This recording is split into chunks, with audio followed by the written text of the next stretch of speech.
Hello, everyone. This is Dee Omahen, Keller Williams Real Estate, and I am here with Marianne from St. John's Cares, and I'm going to have her introduce herself and tell us what her position is. Okay. My name is Marianne Kroniski, and I am the president of St. John's Cares. We're an all-volunteer organization, and we work with 40 nonprofit organizations in the county that serve our target populations of the elderly, veterans, homeless, abused, children, and animals. And we work with the organizations in trying to supplement things that they have to offer, meet their clients' needs. We do not work directly with the clients, we work with the organizations. And we do this through 5 annual initiatives to cover various needs, as well as sort of on the fly type of situations that we hear of. For instance, recently we posted a request that people bring cold weather attire for men, used blankets, and donate them to one of the cold weather shelters in St. Augustine. Hmm, that's great. So there's 40 organizations you said that you partner with. Yes. Okay. And what's your role in the agency? I'm sort of the, everything sort of goes through me.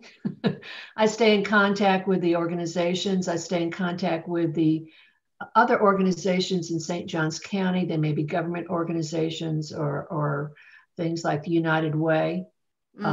Attend meetings with them to have a better understanding of what the needs are out there. And one of our goals is to not only help provide donations of things that the organizations need, but also to help connect people who want to give with those who need the items, and to raise awareness in the county that there is a need here.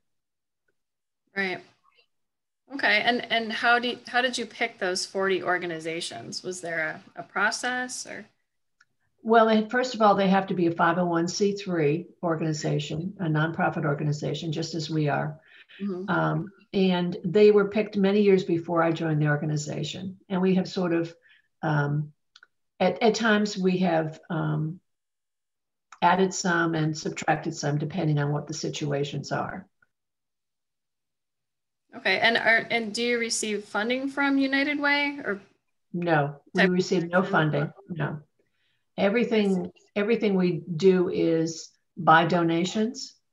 We get most of the things we get are by donations of items, certainly the donation of time by our volunteers, and some monetary donations. But it's strictly on a donation basis. Okay, and do you have an office space? No. Okay, so is it all volunteer run, the organization? It's all volunteer run. There are no paid employees. Oh my gosh. We have a post office box, and everything is run out of, at present, is run out of my house. That's amazing. So if someone donates, it's all 100% going to the other organizations. Right, exactly. And we're willing to come and pick the items up, or we can connect the individual with the organization that we know at the time needs those items, and they can take them over themselves. And we get some unusual requests. I had one man call and wanted to donate a garden tub because his wife was redecorating the bathrooms. And I just put out an email to all of the organizations, and the Wild Reserve in St. Augustine took it and sunk it for a pool for the tigers. Oh, that's such a great story. So there's very little that goes to waste. We'll find somebody who could use it. Wow, that's amazing. And so how many volunteers do you have? It varies because we don't have a regular volunteer opportunity that runs the same every month. We just put out the word. We have a master list of about over 700 people that we contact. We let them know what's going on. We do post it on our website and Facebook. We have probably a core of about a dozen or so who are attend the monthly meetings, help us plan things. But there are some people who choose to just participate in one particular type of drive, and we just get back in contact with them and they go ahead and do it. This year, because we can't hold a lot of group events, we've been encouraged, and we know in particular the students need service hours in order to qualify for the Bright Futures Scholarship. We began last summer, and it's on our website, and we set up a system so that the student can do an independent neighborhood drive, and we tell them the different things they can choose from, and we give them sort of a blueprint of what they can do, and then they turn in the information to us, and they earn service hours. Oh, wow. And it's very interesting to see how creative these high school students are with their posters and their flyers that they hand out. And I have one young man that just keeps doing it.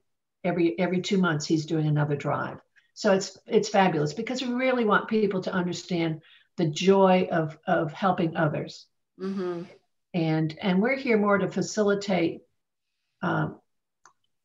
people volunteering. People want to give. They most of the time they just don't know how to or where to, or this way they don't have to spend a lot of time. They can choose the particular interests that they have, and then we break our drives into various tasks, so they don't have to take on the whole task, the whole drive. They can choose a portion of it. That's great. So you're kind of a one-stop shop for someone who wants to volunteer. You've done all the background work. They can just show up and donate and help. Yes, we would like to do that. Yes. I mean, there are other organizations out there, but if somebody's looking for a particular area to volunteer in, and we don't have something that would match for them, I can put them in touch with some other people. Okay. That's great. Yeah, you really, how long have you been in operation? It's been in operation since 2007. It was originally called JCP, Julington Creek Plantation CARES. And it was started by Kathy Bravo when she decided she wanted to do some volunteer work and started investigating and realized how great the need is. It's particularly in the southern part of the county. And so she got a group of neighbors together, and it became JCP CARES. And then several years later, it changed to St. John's CARES, because it's more than just the neighbors in Julington Creek. And right. So we're spreading out to various areas in the county. Oh, that's wonderful. So I wanted to ask you a question not about your organization, but about St. Johns County. And, this website features Nocatee. Is there any, what do you love most about St. Johns County? And I love the whole environment. I love the beauty of the county. I really appreciate the generosity and the dedication of so many people in the county.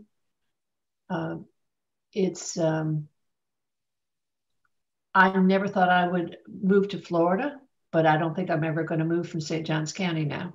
I really do like it. And there's just so many wonderful people here. Yeah. And there's so many opportunities to do so many things. So. Definitely. Yeah. Well, thank you so much for your time. And we will post information about how to get in touch with you and your website. And really quickly, you want to talk about your pet food drive coming up? We have a pet food drive. We normally do what we call our Dog Day afternoon annual event. And at the end of March of each year, we would hold a family-friendly event.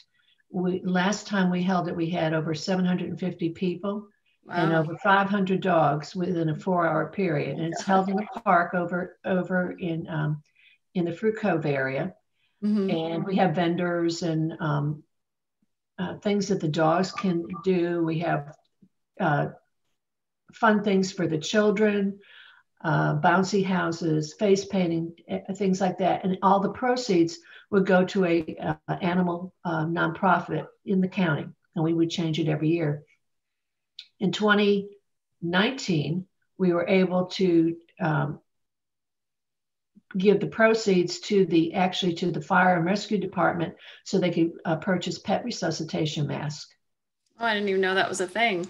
Oh, it's in a fire, people will run away from the fire. Animals have a tendency to hunker down and hide, and so many of them die of smoke inhalation. So we were very happy to do that.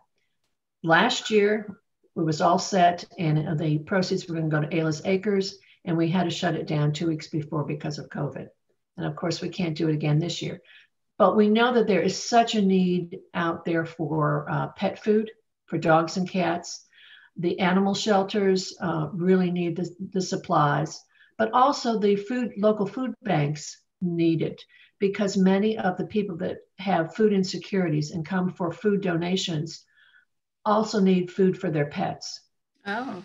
And so if we can help provide that as well, then people can keep those their furry companions that give them so much comfort at this time. Yeah. We can avoid these pets having to be put into shelters, or even worse, abandoned on the streets. So right now we have 24 host donation collection sites. It's many of the public supermarkets. It's three of the county libraries. The closest one to Nocatee would be Ponte Vedra. We have other organizations and businesses, and there will be a box with a poster in it where people can drop off pet food. Some of the locations are also hosting a box to collect gently used towels and blankets that can be used for animal bedding. And then we will collect this up. It will run from Monday, March 8th, to Friday, the 26th. Then we will bring it all back and sort it and distribute it.